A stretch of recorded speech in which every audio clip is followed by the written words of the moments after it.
지난 한 주간도 여러분들께서 말씀으로 승리하신 줄로 믿습니다. 우린 계속해서 하나의 공식을 가지고 2월 달부터 지금 계속해서 이제 말씀을 공부하시는데요. 한번 또 테스트를 하겠습니다. 말씀을 아는 것이 말씀을 믿는 것이 말씀과 함께하는 것이 아멘. 여러분들이 조금만 젊으셔도 다 하버드 들어가실 수 있을 텐데 지금 이제 공부할 때가 아니고 이제 가정 생활해야 되기 때문에 고맙습니다. 우리가 아는 것이 중요하지만 그러나 아는 만큼 또 실천에 자꾸 옮기려고 자꾸 이제 꿈틀거리는 몸부림치는 것도 더 중요합니다. 그래서 우리가 계속해서 하나님 말씀을 아는 것이 하나님을 알고 믿는 것이 그 말씀을 믿으면 하나님을 믿는 것이고 말씀과 함께 또 말씀을 간직하고 있다라고 하는 것은 하나님과 동행하는 거예요. 하나님과 함께하는 거다 라고 하는 것입니다. 자, 우리가 지난주에는 요한복음 3장 14절 15절 그 말씀을 중심으로 말씀을 믿는 것이 하나님을 믿는 것이다 라고 하는 공식 중에서 이스라엘 백성들에 대한 또 말씀을 함께 살펴봤습니다. 불평할 수밖에 없는 상황과 삶이 힘든 과정이 연속되는 그러한 상황 속에서 하나님의 말씀을 믿고 불뱀을 쳐다본 사람과 환경과 또 상황에 갇혀서 쳐다보지 않은 그런 사람이 있었습니다.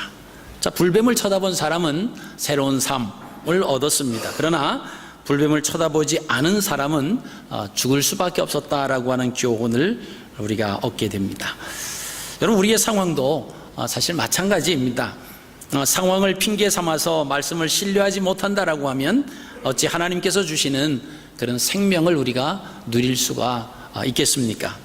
자, 오늘은 말씀과 함께 하는 것이 하나님과 동행하는 것이다 라고 하는 이제 공식에 맞춰서 요셉이라고 하는 사람을 우리가 함께 생각해 보기를 원합니다. 이 요셉은 야곱이 성경에 보니까 노년에 얻은 아들이다. 야곱에게 지금 그 11번째 태어난 그런 아들이었습니다. 노년에 얻은 아들이다. 이렇게 성경은 소개를 하고 있습니다. 이 하나님께서 요셉의 어린 시절의 그 꿈을 통해서 하나님의 말씀을 전달을 합니다. 자, 요셉은 그 하나님의 말씀을 간직하면서 살았던 것을 우리가 보게 됩니다. 그래서 오늘 본문 말씀을 보면 하나님이 요셉과 함께 하셨다라고 하는 말씀이 있습니다.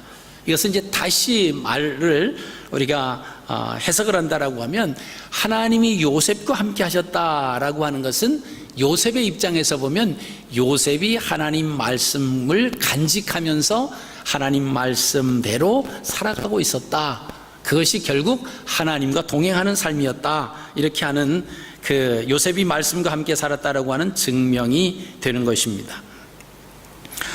오늘 39장 2절 3절 말씀을 보시면 여호와께서 요셉과 함께 하심으로 그가 형통한 자가 되어 그의 주인 애굽 사람의 집에 있으니 그의 주인이 여호와께서 그와 함께 하심을 보며 또 여호와께서 그의 범사에 형통하게 하심을 보았더라.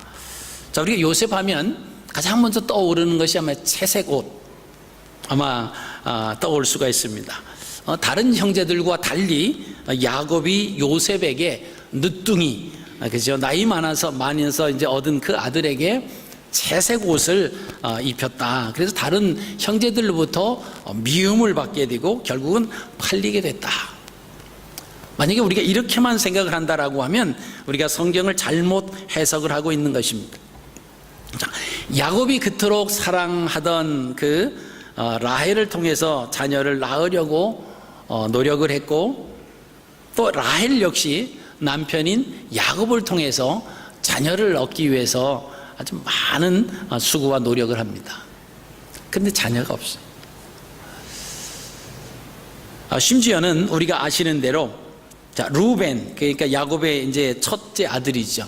루벤이 들에 나갔다가 합한 채를 이제 얻어가지고 옵니다. 그 당시에 이제 합한채라고 하는 것은 이 사랑의 묘약이에요. 쉽게 말하면 이제 잉태할 수 있는 그런 것이 이제 합한채다. 근데 그 당시에 합판체를 요즘에 뭘까? 요즘에 가지과에 속한 그 가지를 합판체였습니다. 이 가지가 사실은 여성들에게 참 좋은 거예요. 그래서 가지에 대한 그 요리는요, 세계 어느 그 호텔에 가도 다 있습니다. 그만큼 이제 몸에 좋은 건데, 어쨌든 그 합판체를 르우벤이 가지고 오니까 그것을 어떻게 해서 자기가 남편으로부터 좀 자녀를 갖기 위해서 언니하고 딜을 하죠. 그 합판체를 내게 주면 오늘 밤에 남편을 언니 방으로 들여보내겠다. 그렇게 해서 합판체를 얻고, 그렇지만은 그렇게 한다고 그것이 자녀가 생기는 것이 사실 아니었던 것을 우리가 볼 수가 있습니다. 인간의 힘으로 불가능하다라고 하는 사실을 경험을 하게 됩니다. 근데 이 라헬과 야곱은 없이함과 더함의 주인공이 하나님이시다라고 하는 것을 깨닫게 됩니다. 그러면서 그의 시어머니인 리브가도 사실은 불임녀였습니다. 그런데 그의 시할머니 사라 역시도 사실은 불임녀였어요. 자녀를 낳지 못하는 오랫동안 있다가 하나님께서 허락하셔서 자녀를 낳은 그 사실을 깨닫고는 결국 이제 이삭과 야곱이 그렇게 해서 태어났잖아요. 그래서 이 라헬이, 이 야곱이 깨닫는, 없이함과 더해 주시는 것은 하나님의 권한에 있구나. 아무리 인간이 노력한들 이게 될 수가 없다라고 하는 그 사실을 깨닫습니다. 근데 하나님께서 이제 잉태케 하셔서 자녀를 낳게 하는데 그 아이가 바로 요셉이라고 하는 아이. 그 요셉이라고 하는 아이를 얻고 나서는 이 두 부부가 더욱 깨닫는 거예요. 없이함과 더함의 주인공이 하나님이시다. 그리고 그 요셉에게, 그 요셉의 겉옷에다가 이렇게 그 색깔을 표시를 해놓습니다. 그래서 요셉을 볼 때마다 없이함과 더함의 주인공이 하나님이시다 라고 그것을 잊어버리지 않기 위해서 그 요셉의 겉옷에다가 그렇게 물감을 색깔이 칠해 놓습니다. 이제 그게 채색 옷이다. 그래서 채색 옷을 해서 형들이 미움을 받았다. 형들로부터 미움을 받았다. 그렇게 이제 해석을 하면 우리가 사실은 이제 한 부분 형들의 입장에서만 성경을 보는 것이고, 야곱의 입장에서 요셉을 바라보는 것은 하나님의 주권을 의식하기 위해서. 그래서 그 11명이나 되는 그 아이들을 이렇게 보면서 그 요셉이 눈에 탁 띄죠. 왜? 그 겉옷에다가 이 색깔을 칠해놨다라고 하는 겁니다. 그래서 그 아이를 보면서 맞아, 없이함과 더함의 주인공은 하나님이시다. 왜? 그렇게 노력을 했지만 하나님이 주시지 않았습니다. 근데 포기할 수밖에 없고 안 된다라고 할 수 없는, 인간으로 그렇게 할 수밖에 없는 그런 상황에서 하나님께서 그때 자녀를 주신, 그러니까 그 채색 옷이 우리가 생각하는 그런 채색 옷이 아니었다라고 하는 것입니다. 겉옷의 색깔로 표시해서 두었다라고 하는 것입니다. 자, 우리가 요셉의 생애를 보면 그의 옷으로 한번 구분을 좀 지을 수가 있습니다. 그가 어떤 옷을 입었을까?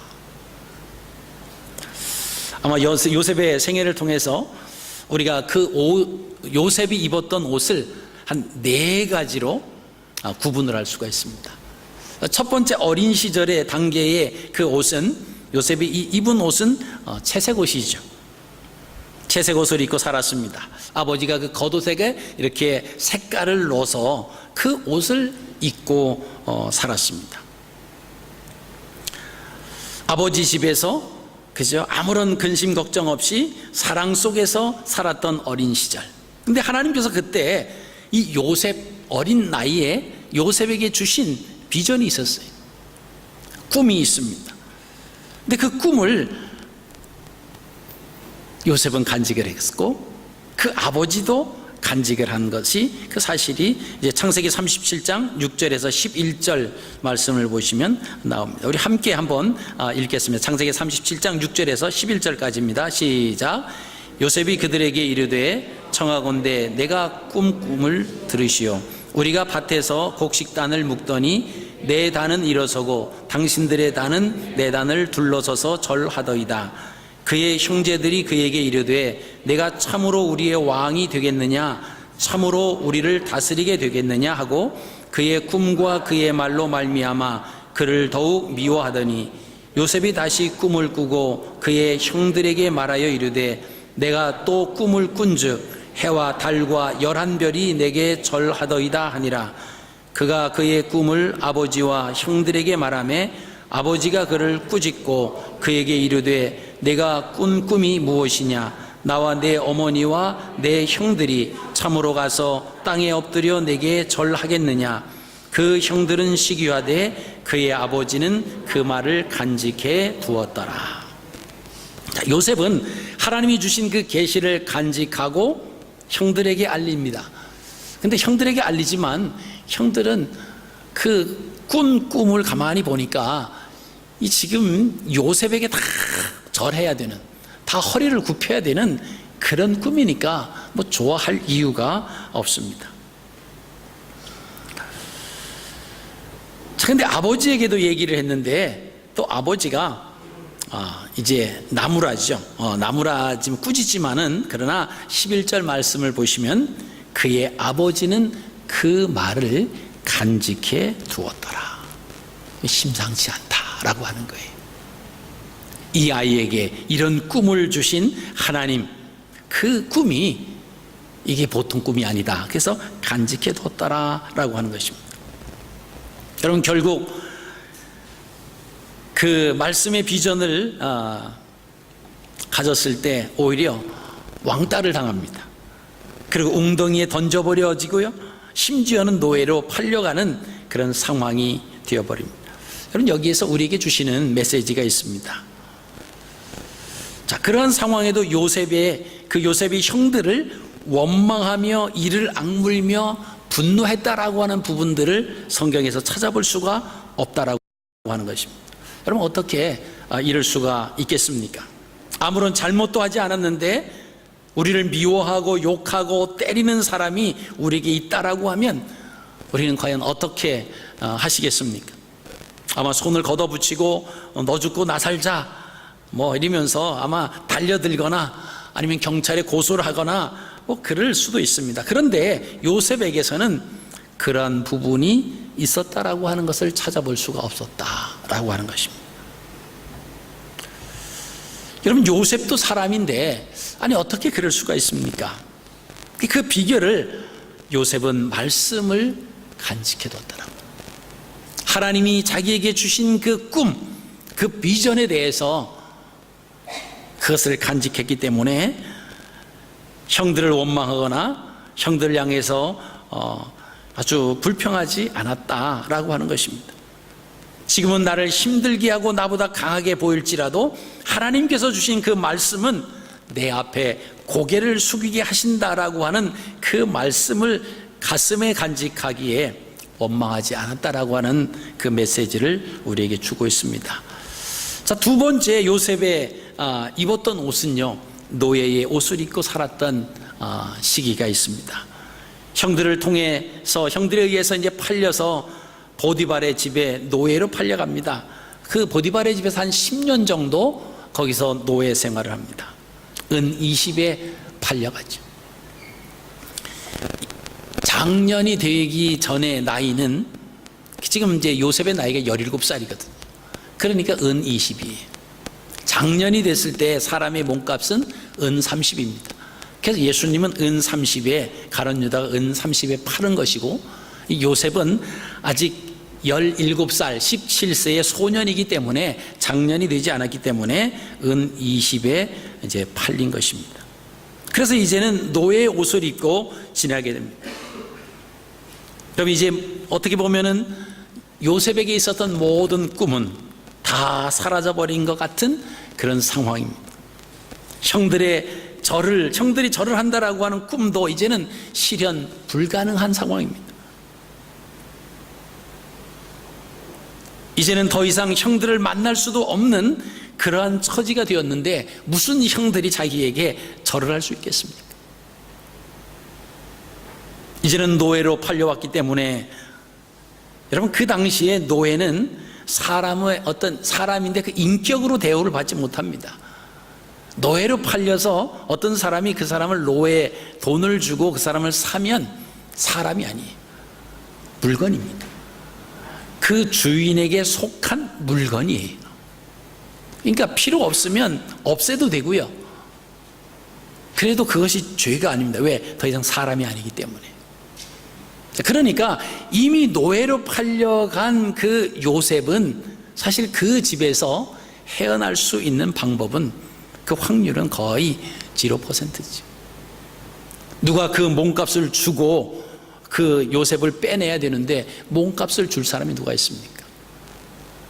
그리고 자기는 이미 그 집에 팔려간 거예요. 그 집에서 죽도록 일을 해도 뭐 싹쓸 달라고 할 수 없는 것은 이미 그 몸을 값을 치르고 사왔기 때문에 사실 요셉은 이제 모든 것이 끝난 것 같은,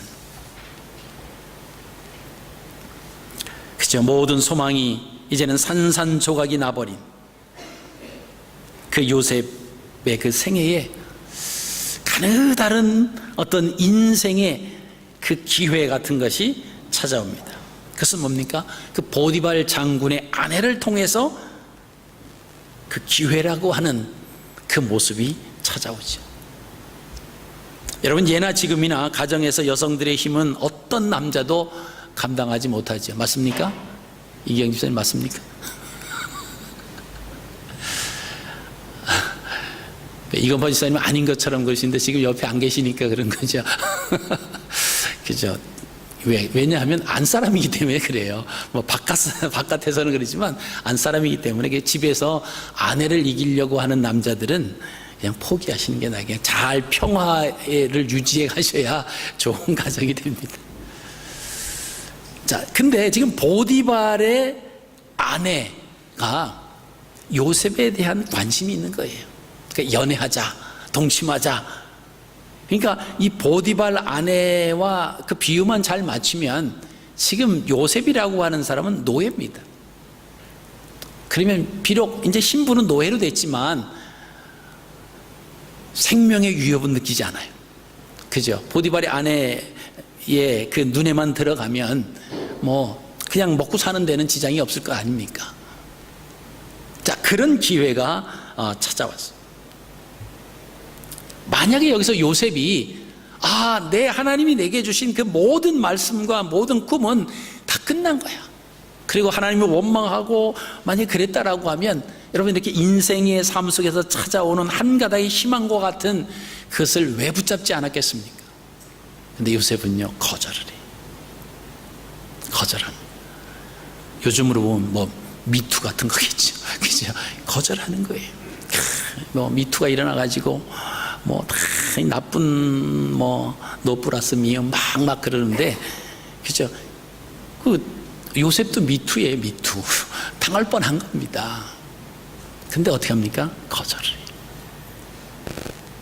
여러분, 그 상황에서 뭐 사람들이 그러죠. 그래, 어쩔 수 없이 먹고 살기 위해서 뭐 소속돼 있으니까, 물론 이제 그런 것도 있습니다. 그런데 요셉으로 비하면 더한 거예요. 요셉은요, 먹고 사는 문제가 아니라 거기에서 명령을 거절한다라고 하면 죽일 수도 있다라고 하는 거예요. 생명과 직결될 수 있는 그 상황인데요, 요셉은 거절을 합니다. 거절하는 이유가 뭐죠? 내가 어찌 하나님께 득죄하겠느냐. 자, 그 말 한마디를 보면 지금 그 노예의 옷을 입고 있는 그 상황 속에서 요셉에게는요, 하나님이 주신 그 말씀이 아직까지 그 말씀을 부여잡고 그 말씀과 함께 살아가고 있다라고 하는 것을 우리가 볼 수가 있습니다. 그죠? 얼마나 절망스러운 그런 상황. 아마 그래, 여기서 좀 편해보고 출세해보려고 불의와 타협할 수도 있었지만은 타협하지 않았다라고 하는 것입니다.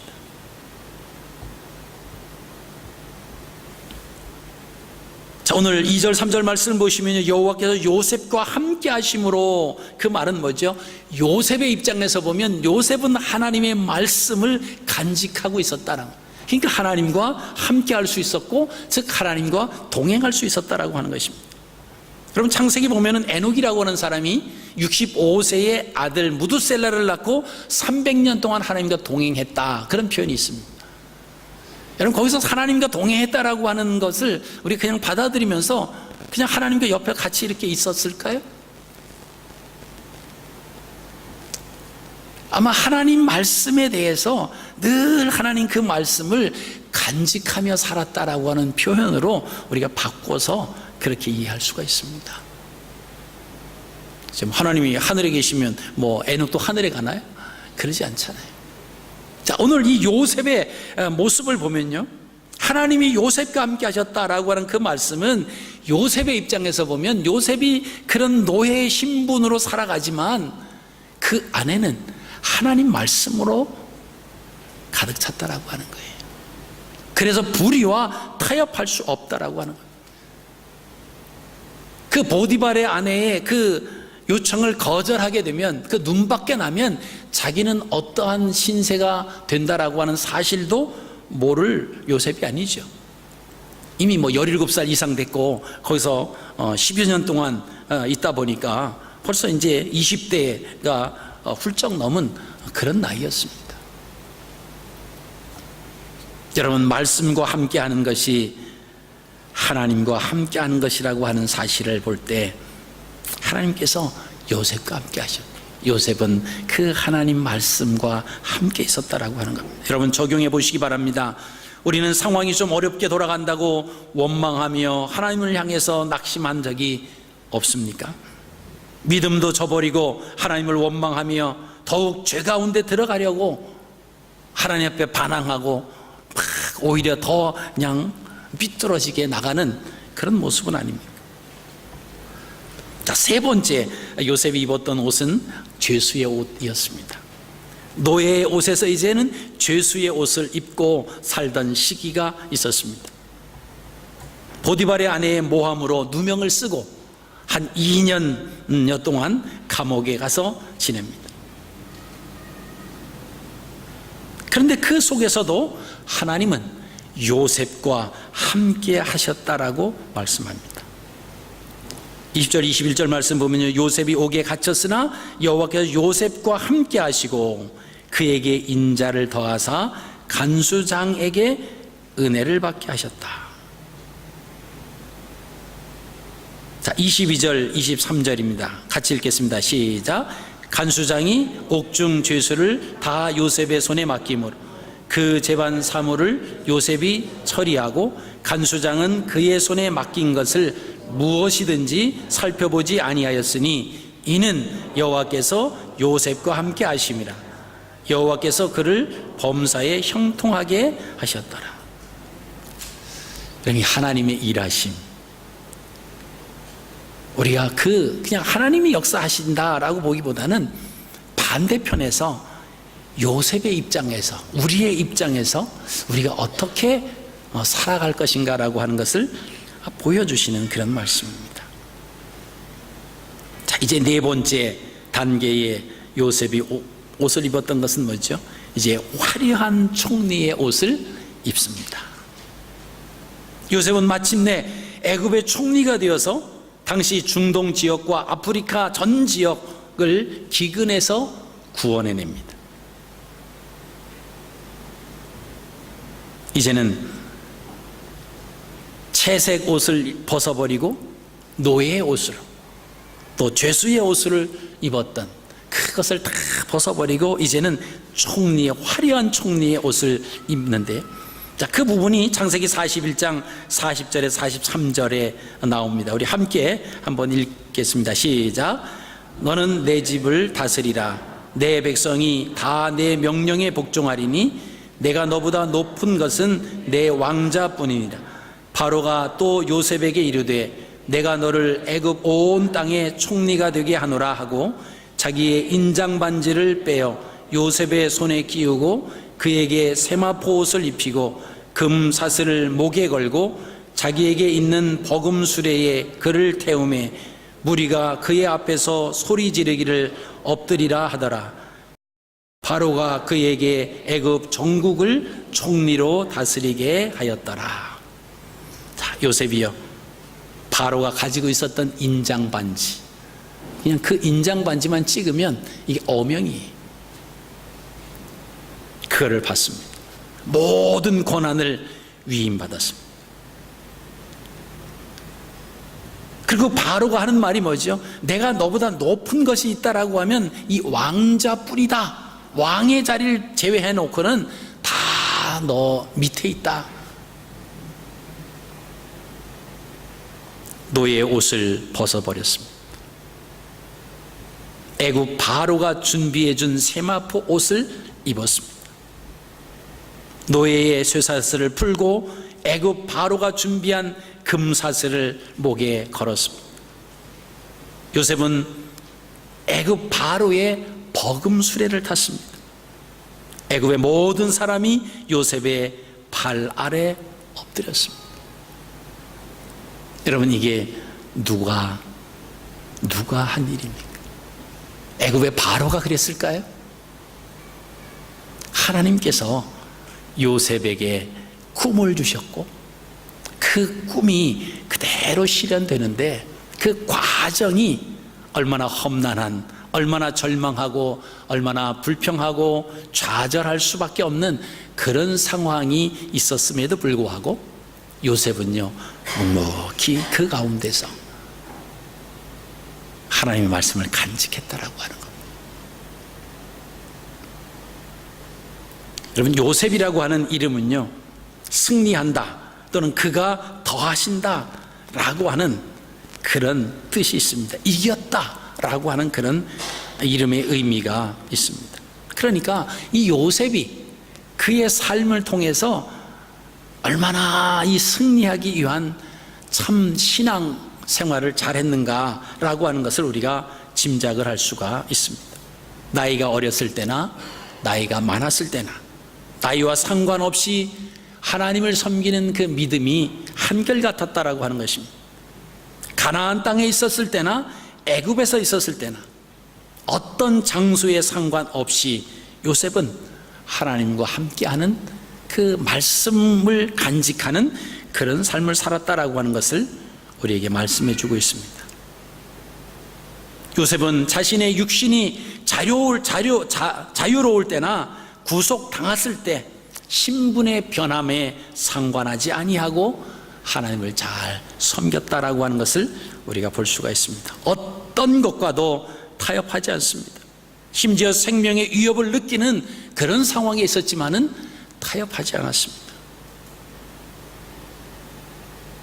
여러분, 그것이 결코 쉬운 것은 아닙니다. 목숨을 내건, 그러나 그 이 목숨보다 내가 하나님의 말씀을 간직하고 하나님 앞에서 범죄하지 않는다라고 하는 그런 마음으로 있다가 행여 보디발의 아내에 의해서 죽임을 당한다라고 한들 나는 타협할 수 없다라고 하는 아주 그러한 굳은 마음이 요셉에게 있었습니다. 출세, 성공, 결국 하나님의 말씀보다, 하나님과 함께하는 것보다 그것과 비교할 수 없다라고 하는 거예요.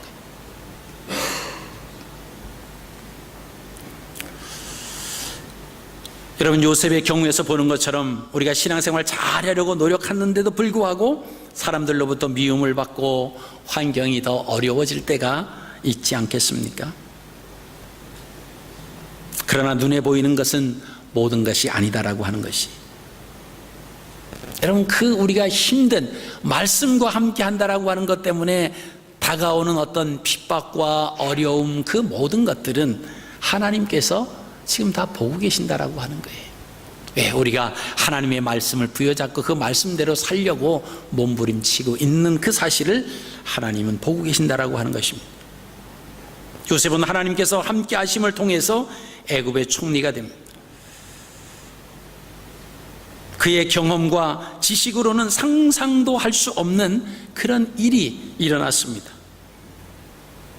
애굽 변방, 변방 가나안에서 그저 노예로 팔려온 소년이 어떻게 애굽의 총리가 될 수 있습니까? 상식적으로 아무리 생각해도 불가능한 일이죠. 하나님이 하신 것입니다. 여러분, 단순한 이름만 가진 총리가 아닙니다. 바로가 하던 말을 우리가 생각하시면요, 모든 것을 자기의 왕자를 제외해 놓고는, 그저 왕 그 자리를 제외해 놓고는 다 요셉이 다 컨트롤할 수 있었습니다. 요셉이 110세에 죽기까지 근 80년 동안을 그 애굽에서 영향력을 끼치며 살았던 것을 우리가 보시게 됩니다. 여러분, 애굽의 총리가 되고 난 후 형제들을 만났을 때 이 요셉이 하나님 말씀이 이루어짐에 대해서 얼마나 이 닭살 돋을 정도로 아마 소스라치게 아마 그랬을 거예요. 그죠? 우리의 상황 속에서 하나님이 역사하심을 막 도저히 불가능한 상황에서 하나님이 역사하심을 딱 우리가 경험할 때 우리가 막 닭살 돋는다, 막 소름 끼친다, 막 그러잖아요. 그 하나님의 말씀이 그대로 이루어져 간 감격을 넘어서 아마 두려웠을 것입니다. 지금까지 지내온 과정에서 하나님께서 주신 그 말씀을 간직하고 있지 않았더라면 어찌할 뻔했는가, 또 이제 반대적으로 그런 아찔한 그런 순간도 아마 있었을 것입니다. 여러분, 말씀을 정리합니다. 하나님과 동행한다라고 하는 것은 그렇게 쉬운 일은 아닙니다. 미움과 시기와 질투를 받기도 합니다. 억울한 누명도 쓸 수 있습니다. 죄수의 몸으로 감옥에 들어갈 수도 있습니다. 그 어떤 상황 속에서도 하나님과 동행하는 사람은 하나님께서 주신 그 약속의 비전을 가지고 그 살아가는 그 과정, 그 순간순간들이 힘들고 어려울 수 있습니다. 그러나 말씀을 부여잡고 말씀과 함께하면 혼자 하는 것이 아니라 하나님과 함께하는 그 놀라운 순간을 깨달을 수가 있습니다. 왜 나만 겪는 고난이냐? 왜 이런 어려움이 나에게만 오느냐? 원망하지도 낙심하지도 마십시오. 죄악과 타협하지도 마십시오. 그것은 우리를 하나님과 동행하지 못하도록 하는 사단의 계략입니다. 너무 더디다고 조급해하지도 마십시오. 하나님은 하나님의 때에 우리가 그 말씀과 함께 있는 동안은 하나님이 우리와 함께 하시는 거예요. 하나님이 함께 하시기 때문에 이 시간적으로 늦어진다라고 우리가 조급해할 이유가 하나도 없다라고 하는 것입니다. 오직 주님만을 바라보시면서 그분의 손을 놓지 마시고 동행하십시오. 모든 과정이 지나고 나면 요셉처럼 하나님이 일하셨다라고 하는 그 감격의 순간이 올 것입니다. 자, 이번 한 주간도 사순절 기간이 계속됩니다. 주님의 사랑과 희생과 십자가를 묵상하시면서 승리하시는 또 한 주간이 되시기를 주님의 이름으로 축복합니다.